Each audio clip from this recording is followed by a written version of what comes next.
There is a moment, deep in the Appalachian backcountry, far past the last paved road, where the modern world simply stops. No signal, no noise, no system telling you what to do, or how to do it, or where to go next. Just the mountain. And in that silence, something becomes very clear.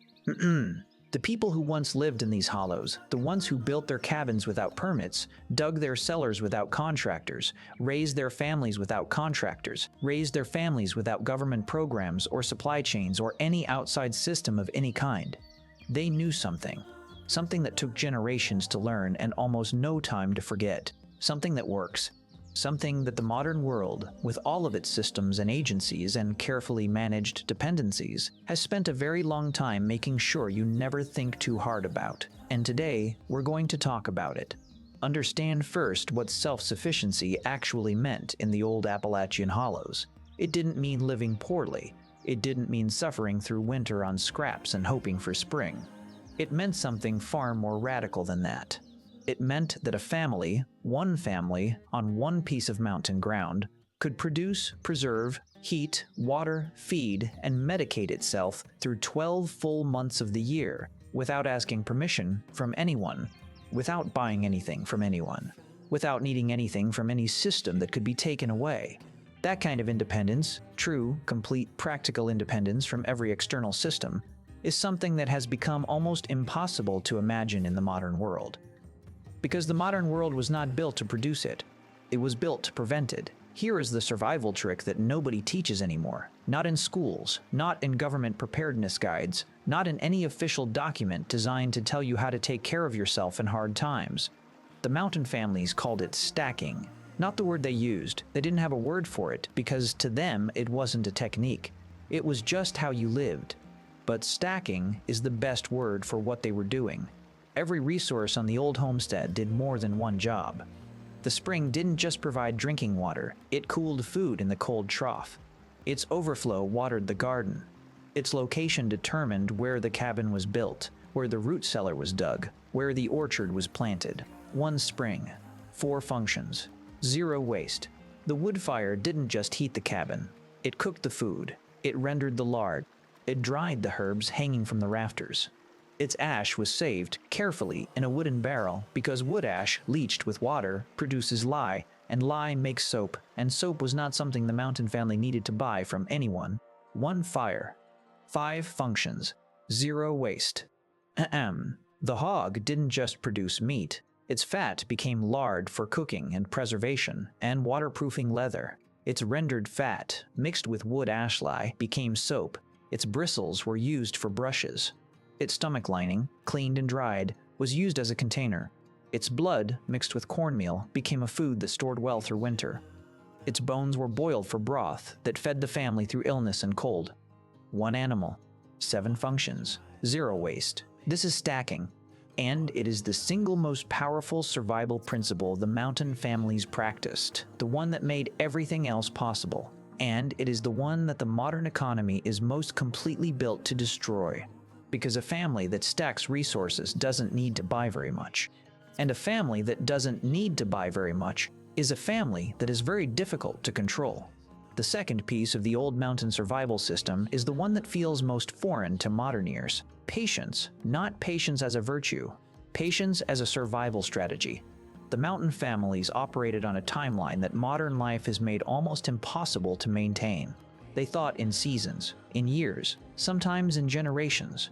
The chestnut tree, a man planted on the south-facing slope of his ridge, would not produce meaningful food for 15 years. He planted it anyway. Because he was not planting it for himself, he was planting it for his children.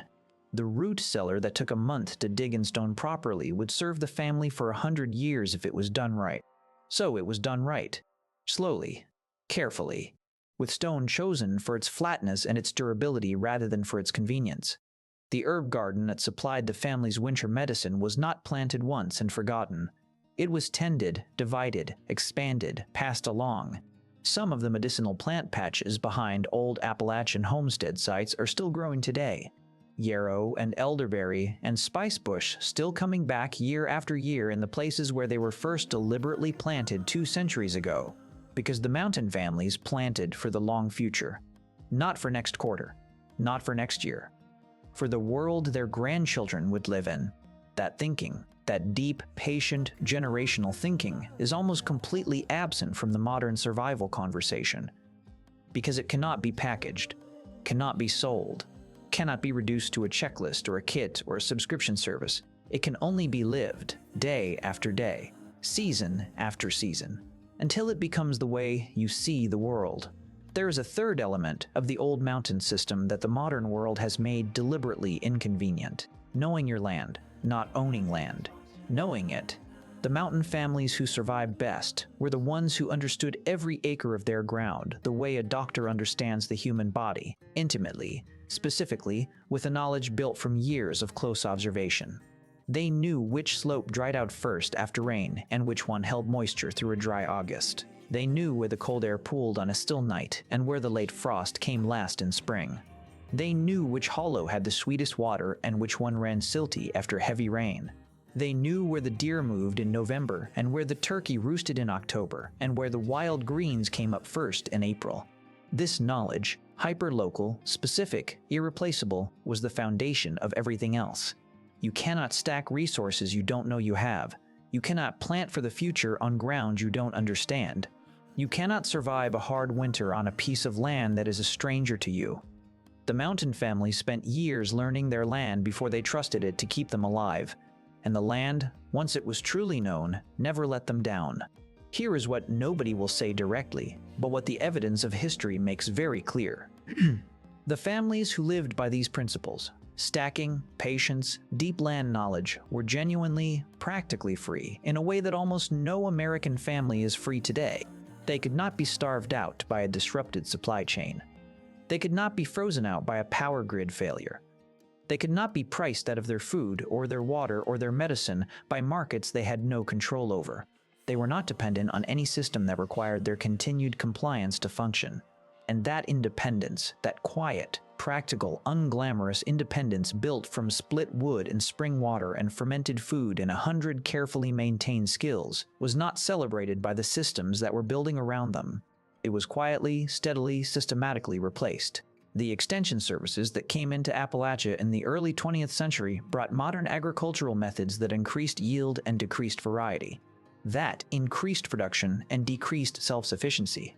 That tied mountain families to markets and inputs and systems they had never needed before. The roads that came later brought goods that were cheaper than what the family could make themselves. Cheaper in money, at least, if not in independence. And one by one, the old skills stopped being passed down, not because they stopped working, because the new system made them seem unnecessary, until the new system was the only system, and the old knowledge was just a story old people told. But here is the thing about mountain knowledge. It doesn't require permission to work. A spring box built correctly today will function exactly as well as a spring box built in 1820. Wood ash lye still makes soap. Hickory smoke still preserves meat. Elderberry still does what elderberry has always done in the body's defense against winter illness. Fermented vegetables still feed the gut bacteria that support the immune system through the coldest months. A stone chimney mast still radiates heat through the night long after the fire has gone to coals. None of this stopped working. It was just forgotten. And forgetting something, even for a very long time, is not the same as losing it. The knowledge still exists. In old books that almost nobody reads anymore, in the memories of the oldest people in these hollows, the ones whose grandparents still knew, in the landscape itself, in the spring boxes and cellar holes and old orchard rows and medicinal plant patches that are still out there, on old ground, waiting for someone to notice them and ask the right questions. The mountain survival trick the modern world forgot is not a secret. It never was. It was just a way of living that required too much patience, too much attention, and too much genuine independence to survive contact with a world built on convenience and consumption, and the quiet management of everything you think you need. The mountain families had it. They built it across generations in hollows nobody else wanted, on ground the outside world ignored. And then the outside world arrived. And slowly, without violence, without any single dramatic moment, the knowledge went quiet. Tonight, somewhere in the Appalachian backcountry, a spring is running cold out of a limestone hillside. the way it has run for 10,000 years. Nobody is there to build a springbox around it. Nobody is there to lay a wooden trough downhill to a cabin that no longer exists. Nobody is there to lower a crock of butter into the cold water and pull it up firm and fresh 6 hours later. But the spring doesn't know that. The spring just runs. Patient. Cold. Constant. The way the mountain has always been. Waiting for someone to remember what it's for. Waiting for someone to stop long enough in the noise of the modern world to kneel down beside cold running water and understand that everything they need was always here. They just forgot to look.